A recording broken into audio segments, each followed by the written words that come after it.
It was a morning when autumn sunlight poured into Melissa Collins' kitchen in the suburbs of Boston, in the Maplewood district. Melissa hurriedly took a sip of coffee and glanced at her watch. Today was another race against time. "Harper, hurry up. We're going to be late." "I'm ready, Mom," Harper said, running down the stairs with a small backpack on her shoulder. The 10-year-old girl's eyes were a clear blue, inherited from her mother. Intelligence shone behind her round-framed glasses, and her bangs were a bit too long because her mother had been too busy to take her to the hair salon. "Who's picking me up today?" Harper asked while drizzling honey on her breakfast pancakes. "I'm sorry, honey, I have a final presentation for a big project today. Grandma will pick you up from school." Harper's fork paused slightly on her plate. It was just for a moment, but Melissa's sharp maternal instinct sensed something. "What's wrong? Don't you want to go to Grandma's house?" Harper quickly shook her head. "No, it's fine." Melissa noticed that her daughter's eyes were avoiding her own. But there was no time to think about it this morning. She picked up a stack of papers from the kitchen counter and stuffed them into her briefcase. "Then I'll pick you up tomorrow morning. Say hello to Grandma and Aunt Vanessa for me." Melissa kissed Harper on the cheek and hurried to the door. Looking back, Harper was standing by the kitchen window, watching her. There seemed to be something she wanted to say, but Melissa had no time. She made a mental note to talk to her later. While driving, Melissa thought about her life. As a single mother, she was constantly walking a tightrope. Since divorcing her ex-husband Daniel 3 years ago, she had been raising Harper alone while working hard to establish her position at an interior design company. Daniel had moved to Chicago and only came to see his daughter occasionally on weekends. Fortunately, her mother Judith and sister Vanessa lived in the same town and helped take care of Harper. As Melissa waited at a stoplight, she reflected on Harper's recent behavior. Her once lively and cheerful daughter sometimes became quiet after returning from her grandmother's house. At first, she thought it was just fatigue, but it had been happening more frequently. When she arrived at the office, Melissa switched to work mode. Her design company was small but well-regarded, handling many renovation projects in upscale residential areas. Today's presentation was a commission from a major hotel chain, a project that could lead to a breakthrough for the company if successful. She immersed herself in work during the day, but in the evening, thoughts of Harper crossed her mind again. When she called her mother, Judith's voice sounded bright, as if nothing was wrong. "Harper is doing her homework. She's eaten dinner, so don't worry. Does she seem okay? Anything different?" "Different?" A slight tension ran through Judith's voice. "Nothing at all. She's just become a bit rebellious lately. It's part of growing up." Melissa frowned. Rebellious? Harper was, if anything, too quiet both at school and at home. That night, with a glass of wine in hand, Melissa gazed out the living room window. Tomorrow morning, she would have a serious talk with Harper. If there was a problem, she couldn't ignore it. However, something she had never imagined happened that night. After midnight, she was awakened by a scream. Melissa jumped up and rushed to her daughter's room, where Harper was curled up on the bed, trembling. "Did you have a nightmare?" Melissa embraced her daughter. Harper remained silent for a while, crying in her mother's arms, but eventually said in a small voice, "Mom, please. I don't want to go to Grandma's house anymore." A cold feeling spread through Melissa's chest. "Why? What happened?" Harper shook her head. "I can't say, they'll be angry." "Who will be angry?" "Grandma and Aunt Vanessa." Melissa cradled her daughter's face in her hands and looked into her eyes. "Harper, what did they do to you?" But Harper wouldn't say anything more. Melissa, suppressing a mixture of anger and anxiety, stayed by her daughter's side until she fell asleep again. The next morning, Melissa called her office, saying she had an urgent family matter. Then she called her mother. "Oh, Melissa. What is it?" Judith's voice was as calm and gentle as usual. "Mom, Harper woke up from a nightmare last night. She says she doesn't want to go to your house." "Did something happen?" After a silence, Judith sighed. "Children need strict discipline, Melissa. You're too lenient."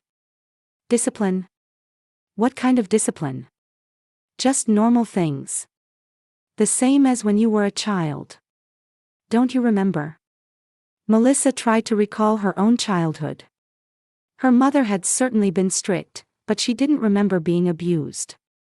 At least, that's what she thought. After hanging up, Melissa also contacted her sister Vanessa. But her sister's response was similar. "You're too lenient." "My children are properly disciplined," Vanessa's voice was cold. "I understand you're busy as a career woman, but child rearing can't be compromised." Melissa hung up and looked at Harper, who was standing by the window. Melissa began adjusting her work schedule. She postponed several meetings this week and sent apologetic emails with polite explanations to clients. Her work priorities, which she normally never compromised, were now focused entirely on her daughter's safety. "Jordan, do you have a minute?" Melissa called her assistant. He appeared in her office immediately, holding a café latte. "Can you reschedule the presentation for Ashley Holmes by 2 days? I have a family emergency." Of course, Jordan looked surprised.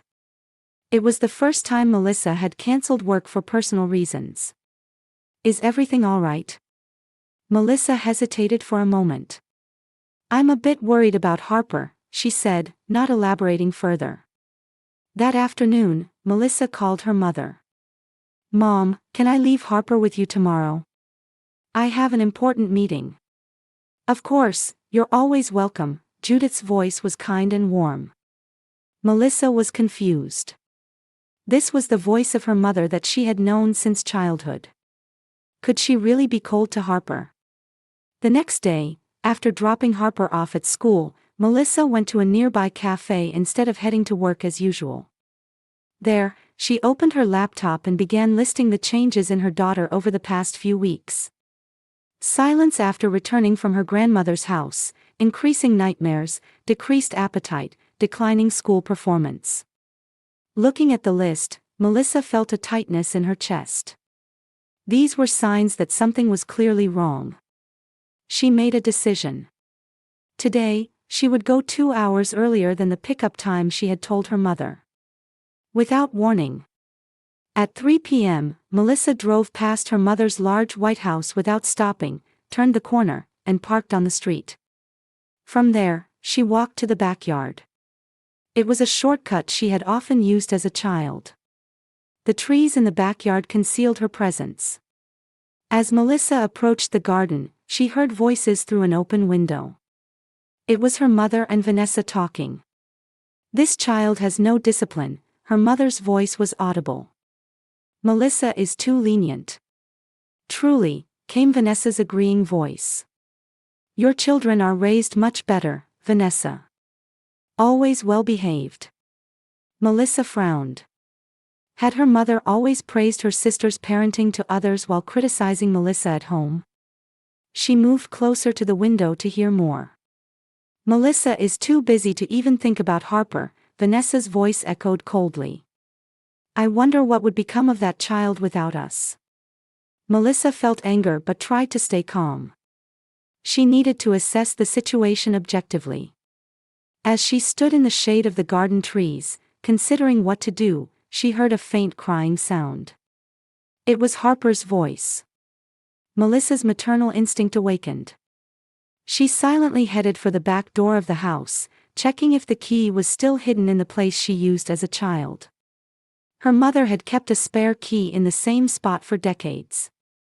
She retrieved the key from under a stone and slowly opened the door. The hallway was quiet. Melissa moved noiselessly across the carpet and peeked into the living room.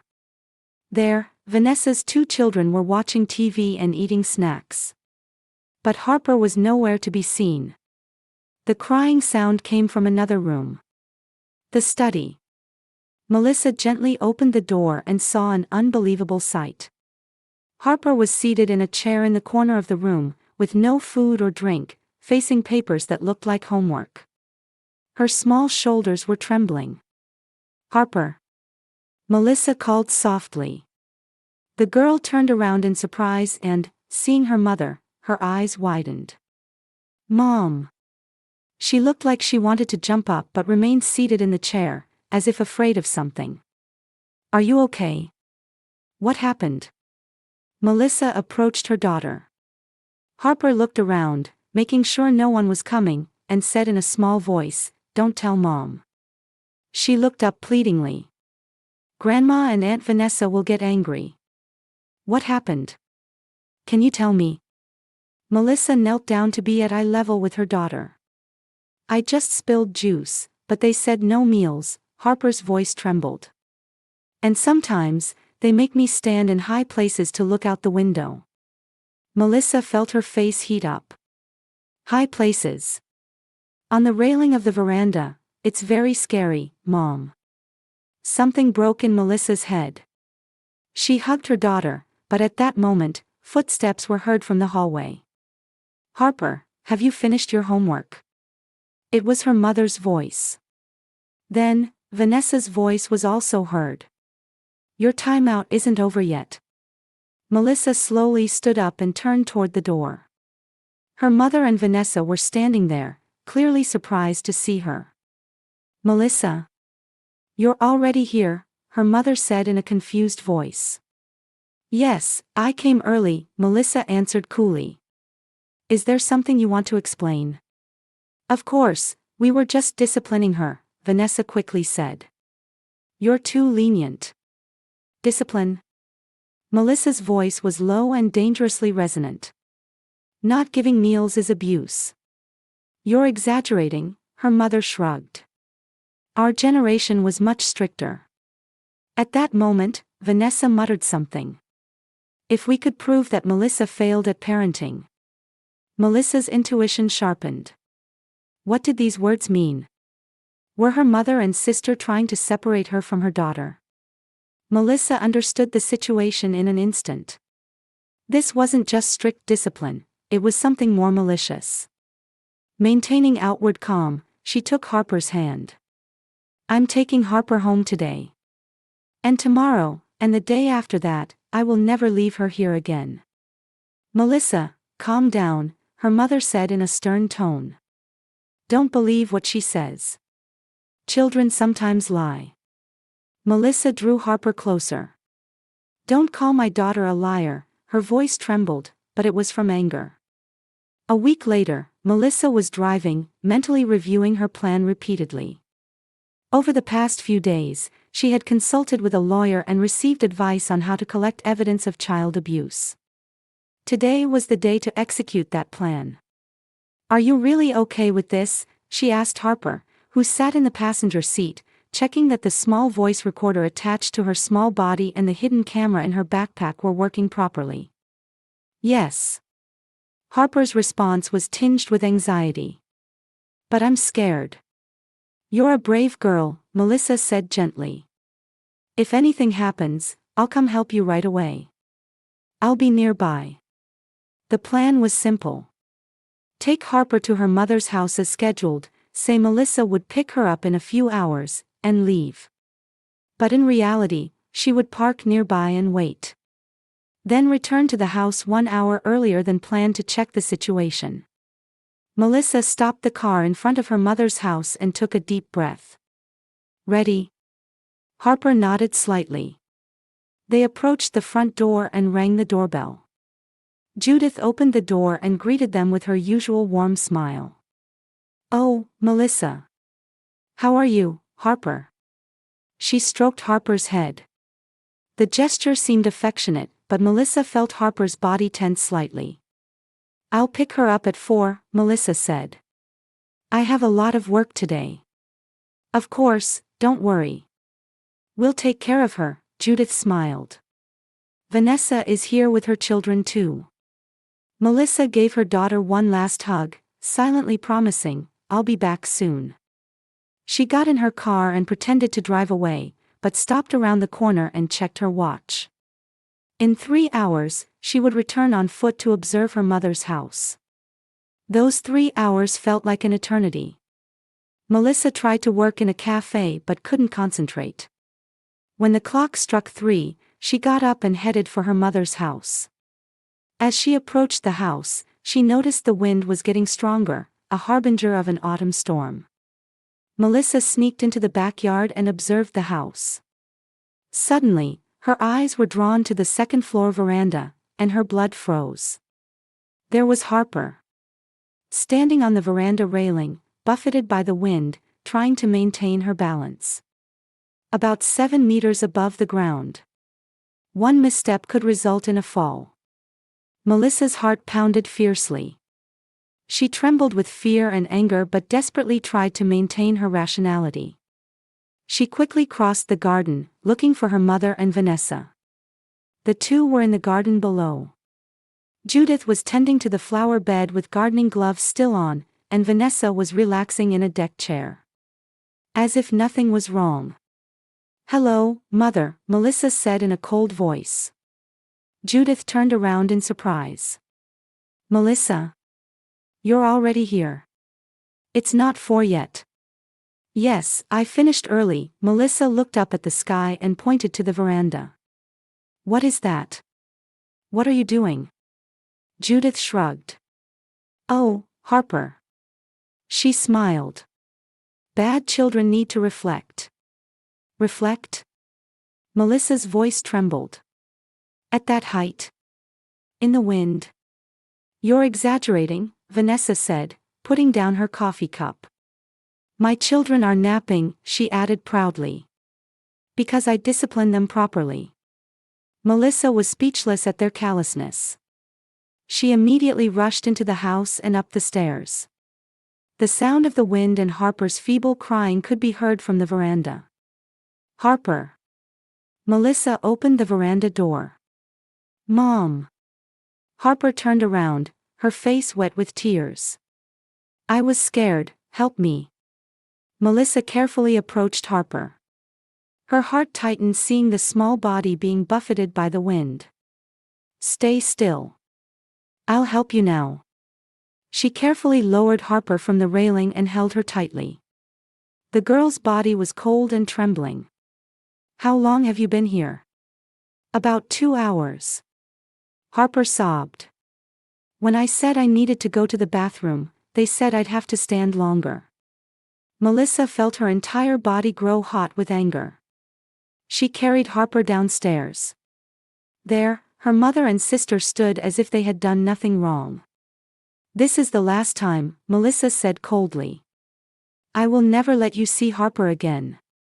"You're exaggerating," her mother said. "Our generation was much stricter. Today's children are too spoiled." Vanessa sneered. "It's because of mothers like you that Harper is becoming such a problem child." At that moment, Melissa made a decision. She slowly reached into her jacket pocket and took out her smartphone.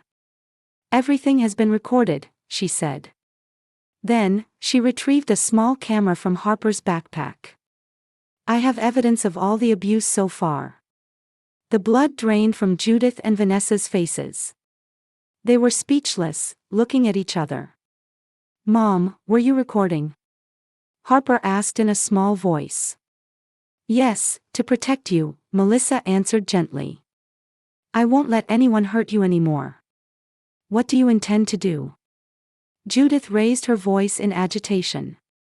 "We're family." Melissa replied coldly, "Family? You abused my daughter. This is unforgivable." "You must be joking," Vanessa argued. "Disciplining a child isn't called abuse." "The law calls it that," Melissa retorted. "Making a child stand on a veranda railing isn't discipline, it's abuse." Hugging her daughter, Melissa said, "From today, you disappear from our lives. And you will pay the price for what you did to Harper."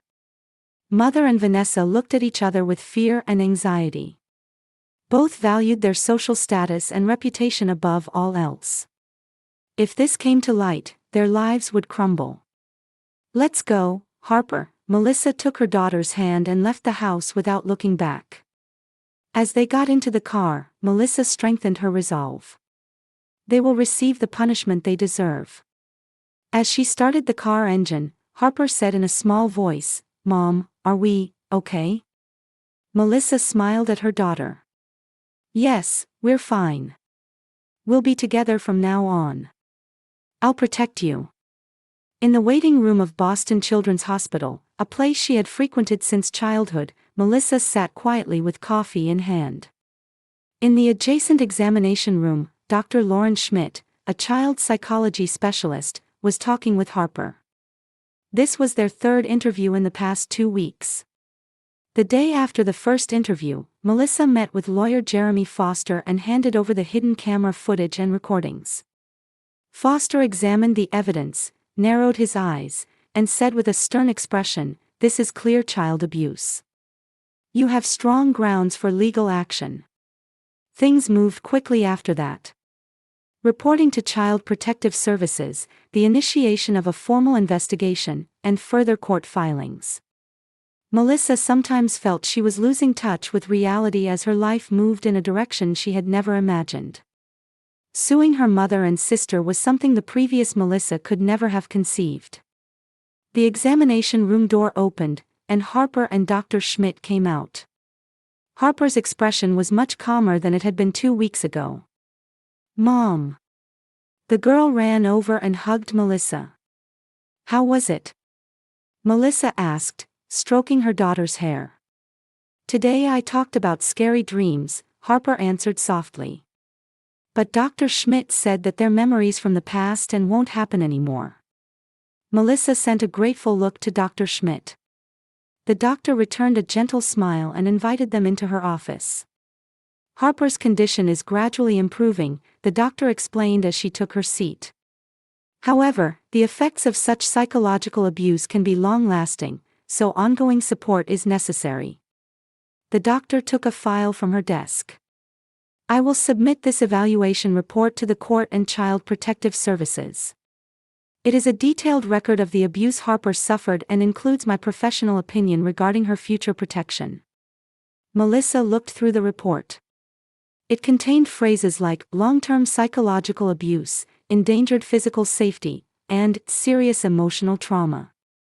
Seeing the reality in writing made her heart ache. On the way home, Melissa's cell phone rang. It was from CPS investigator Janet Reed. "Melissa, I've finished interviewing Vanessa's children." Janet's voice resonated on the other end of the phone. "To be honest, the situation is more complex than imagined." "What do you mean?" "Vanessa's children have also been raised in fear. On the surface, they appeared to be perfectly disciplined children, but when talking to them individually, we found they had been subjected to similar punishments. Melissa pulled the car over to the side of the road and took a deep breath. "Oh no. And there's one more important piece of information," Janet continued. "You were looking into your mother's asset management, right?" "Yes, as advised by my lawyer," Melissa answered. Her mother was aging and needed support with some financial decisions. "Why?" "As part of the CPS investigation, we found several emails exchanged between your mother and Vanessa. It seems your mother was planning to distribute most of her pension to Vanessa. And..." Janet hesitated for a moment. "It appears she intended to leave nothing for you and Harper." Melissa was silent. This wasn't just mean-spirited discipline. It was a calculated exclusion. A conspiracy to cut her and her daughter off from the family. The next day, Melissa met with Foster again and shared the new information. He frowned and said, "This changes the situation. It strengthens the grounds for applying for guardianship of your mother's assets." He looked at Melissa. "Actually, your mother was recently diagnosed with mild cognitive impairment by a doctor." Melissa was surprised. She didn't even know her mother had been to see a doctor. "Considering this situation, the court is likely to grant you asset management rights," Foster continued. "At the same time, we will proceed with the child abuse charges. The next few weeks passed in a whirlwind of legal procedures and paperwork. Melissa continued to work, take care of Harper, and fight the legal battle. All contact from her mother and Vanessa was directed through her lawyer. 6 months later, the final trial was held. Judith and Vanessa were found guilty of child abuse charges. The judge sentenced them to probation, community service, and mandatory counseling. Most importantly, a restraining order was issued against them regarding Harper and one of the underage nephews. At the same time, Melissa formally gained guardianship of her mother's assets. She had the authority to sell her mother's large house and decided to use the funds to establish an education trust fund for Harper. Judith had to move to a small apartment. The reputation of Judith and Vanessa, once respected in the community as exemplary grandmothers and upstanding citizens, was ruined. The church community and friends turned their backs on them after learning of their actions. The most surprising reaction came from Vanessa's husband. Upon learning of his wife's behavior, he was shocked. Subsequently, he filed for divorce and sought custody of the children. Vanessa's visitation rights with her children were restricted, and she fell into financial hardship. On the day they left the courthouse, Melissa held Harper's hand and looked up at the sky. Autumn clouds were drifting by, heralding the arrival of a new season. "Mom, is this the end?" Harper asked. "Yes, in a way," Melissa answered. "But it's also a new beginning." "Harper, you're going to be late." Melissa called from the kitchen to the living room. The morning sun shone through the wide windows of their new home, illuminating the entire room. 2 years had passed. Harper had made friends at her new school and joined the drama club. Next week, she would be playing the lead role in the school performance. Melissa's heart warmed just imagining her daughter on stage. "Coming right away." A cheerful voice came back from upstairs.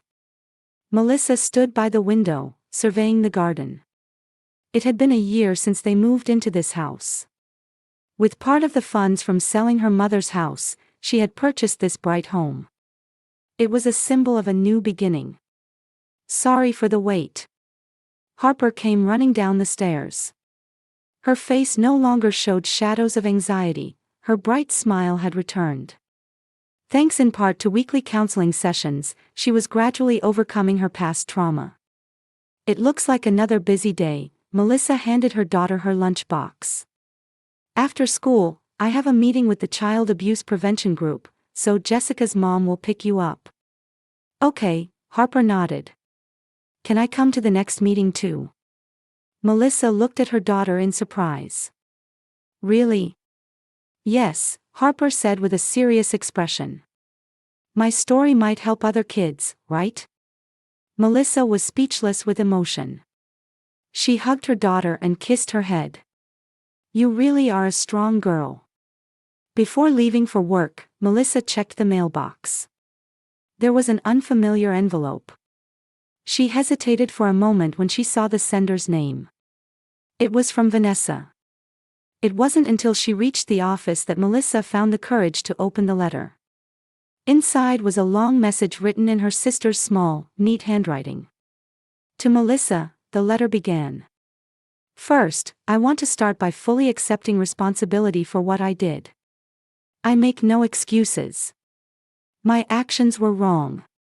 Vanessa expressed deep remorse and wrote that she had realized she had been raised with similar treatment by their mother. Through counseling, she had begun to understand her behavior patterns. "I'm sorry for hurting you. I'm sorry for hurting Harper.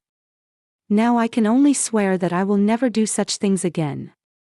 If someday, you can find it in your heart to forgive me." Melissa sighed and gazed out the window. Forgiveness. It wasn't easy. But she didn't want to live harboring hatred. That night, after Harper had gone to bed, Melissa sat on the terrace and looked up at the starry sky. Her relationship with her mother remained completely severed, but with Vanessa, perhaps someday, some kind of relationship could be rebuilt. However, that would only be after prioritizing Harper's feelings. Melissa picked up her wine glass and made a small toasting gesture. To new beginnings. Around her now was a chosen family that wasn't just connected by blood. Parents and children with similar experiences, supportive friends, and above all, the stronger bond that had developed between her and Harper. Melissa understood from the bottom of her heart that a true family consists of people who protect, respect, and love each other unconditionally. And now, she was surrounded by that true family.